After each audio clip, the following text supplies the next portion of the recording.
আপনার দলের কি কোনো অফিস আছে? আপনার অফিসটা কোথায়? আমার দলের অফিস হচ্ছে ৭৮ মতিঝিল বাইতুল হক। কতগুলো লোক আছে দলে? সাততলায়। আমার কেন্দ্রীয় কমিটিতে ১০১ জন আপনার আছে। কার্যক্রম কি কি নিবন্ধন পাওয়া যায় কিনা?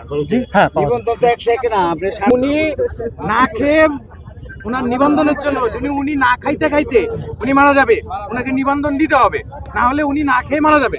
আর আপনি বলেন যে আমি খাইতে খাইতে মারা যাব যদি আমার নিবন্ধন না দেওয়া হয়। এটা হলে হবে, না হলে আপনি ওনার আশেপাশে বসতে পারবেন না। আপনি পাশে গিয়ে বসে খাবার নিয়ে বসে তাই খাইতে থাকেন। আচ্ছা, আমি বাংলাদেশ নাগরিক দল বিএনডির চেয়ারম্যান। আমি আপনাদেরকে যে বিষয়টি তুলে ধরতে চাই, এখানে আমার ভাই আম জনতার দল জনাব তারেক রহমান, সে একটা যোগ্য ব্যক্তি, তার অনেক অবদান আছে। সে আন্দোলন সংগ্রামে দীর্ঘ সময় থেকেছে, কাজ করেছে। সে ৫ই আগস্টের আগ থেকে ফ্যাসিস্ট সরকারের বিরুদ্ধে কথা বলেছে। আমরা তার বহু ভিডিও দেখেছি। সে একটা সাহসী মানুষ, এবং তার যেখানে ৪৫ লক্ষ লোকের টাকা মেরে দিয়ে যেই লোক ১২ বছর জেল খেটে হুটহাট করে একটা দল গঠন করে সে নিবন্ধন পেয়ে যায়, আর এই লোকটা দেশের জন্য কাজ করে, মানুষের জন্য কাজ করে, তার দলটাকে রিজেক্ট করে দিল। সে যে আমরণ অনশন করেছে, এই আমরণ অনশনে বসেও সে কিন্তু একবারও বলে নাই যে আমার দল নিবন্ধন দেওয়া হোক। সে কিন্তু বলেছে আমার দল সহ যেই দলগুলো নির্বাচন কমিশনে আবেদনের জন্য জমা দিয়েছে প্রত্যেকটা দলকে নিবন্ধনের জন্য জমা দেওয়া হোক। এই কথাটা তো আমি একজন পার্টি চেয়ারম্যান হিসেবে আমি চিন্তা করবই যে যেই লোক আমাদের কথাও বলে নাই, তার আন্দোলনে তো আমাদের সহমত বা সংহতি প্রকাশ করা দরকার। তা আমি ব্যক্তিগতভাবে অসুস্থ, আমি এর আগে আসতে পারি নাই। তা আমি কালকে রাত্রে অনেক চিন্তা ভাবনা করে আজকে আমার পার্টির মহাসচিব এবং অন্যান্য সদস্যের সাথে আপনি যেহেতু আসছেন তাকে সংহতি জানাতে, তা আপনি ব্যানার নিয়ে এখানে পাশে কেন বসছেন? আমি ওদিকে বসছি, এরপরে এদিকে বসছি। আপনি দেখছি যে আপনি অনশন করবেন, এইটা নিয়ে বসছি সারাদিন, এটাই ছিল। আমারও অনশন করবেন। আপনি কি তারেকের মতো অনশন করবেন? আমি এই ধরনের একটা পরিকল্পনা নিয়ে আসছি, যেহেতু উনি আমার ভাই। আপনার দলের কি কোনো অফিস আছে? আপনার হ্যাঁ অফিসটা আছে। কোথায়? আমার দলের অফিস হচ্ছে ৭৮ মতিঝিল বাইতুল হক। কতগুলো লোক আছে দলে? সাততলায়। আমার কেন্দ্রীয় কমিটিতে ১০১ জন আপনার আছে। কার্যক্রম কি কি নিবন্ধন পাওয়া যায় কিনা? জি হ্যাঁ, পাওয়া যায়। নিবন্ধন তো 101 না, আপনি না, কেন্দ্রীয় কমিটি ১০১ জন, আর নির্বাচন কমিশনের নিবন্ধনের যে আইন, এই আইন অনুযায়ী আপনার ১/৩ প্রশাসনিক জেলা, মানে ২০ থেকে ২২টা জেলা আর ১০০ উপজেলা কমিটি থাকতে হবে। রাজনৈতিক কার্যক্রম কি কি আছে? জি, রাজনৈতিক কার্যক্রম কি কি আছে? আমাদের রাজনৈতিক কার্যক্রম, আমরা বর্তমানে রাষ্ট্রীয় বিভিন্ন কর্মসূচিগুলো পালন করতেছি এবং বিভিন্ন গরিব অসহায় মানুষদের জন্য কাজ করছি, এবং নাগরিকদের কোনো সমস্যা থাকলে সেগুলো সমাধান করার চেষ্টা করছি। কার্যক্রম আমরা দেখলাম না। আমরা তো নতুন ভাই, আমরা তো আর নতুন হয়ে আপনি কেন এখন বাংলাদেশে 143টা দল জমা দিয়েছে। আপনি এই যে আজকে নির্বাচন কমিশনের সামনে বাংলাদেশ অনশন করছেন? আরেকটা ফাইন, চমৎকার কথা বলেছেন। আজকে শুধু আমি আসছি না, আরও কিন্তু অন্যান্য দল আসছে। তাদের সাথে কিন্তু আমাদের একটা অনলাইন গ্রুপ আছে।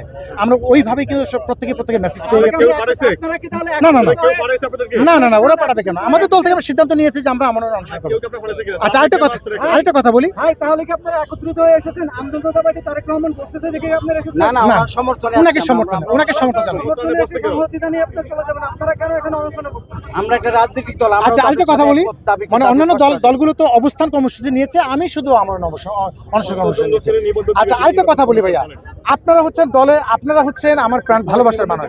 আপনারা যদি আমাকে বসতে না দেন, আমি বলবো না যে আমার অধিকার ক্ষুণ্ণ করতেছেন, আমি চলে যাবো। এখন বসতে দেয় নাকি আপনাকে? আমাকে এখানে কিছু মানুষ, তারা আমাকে ট্রেনে হেঁচড়ে আমাকে বলতে কে? সাধারণ জনগণ? আমি তাদের চিনি না। সাধারণ জনগণের না, এটা নাম বলেন।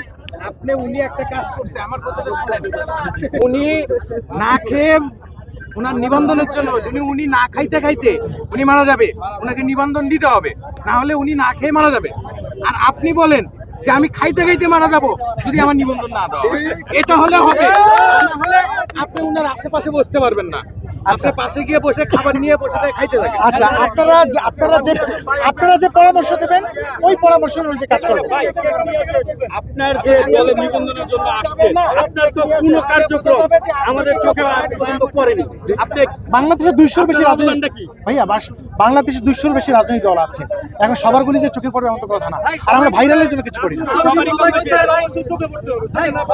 আমি আজকেও বলতেছি, আরেকটা কথা বলি, আমি আজকেও বলতেছি, আপনারা আমার ভাইরাল করেন, এটা আমি চাই না। আমি ভাইরালের ঊর্ধ্বে থেকে থাকি।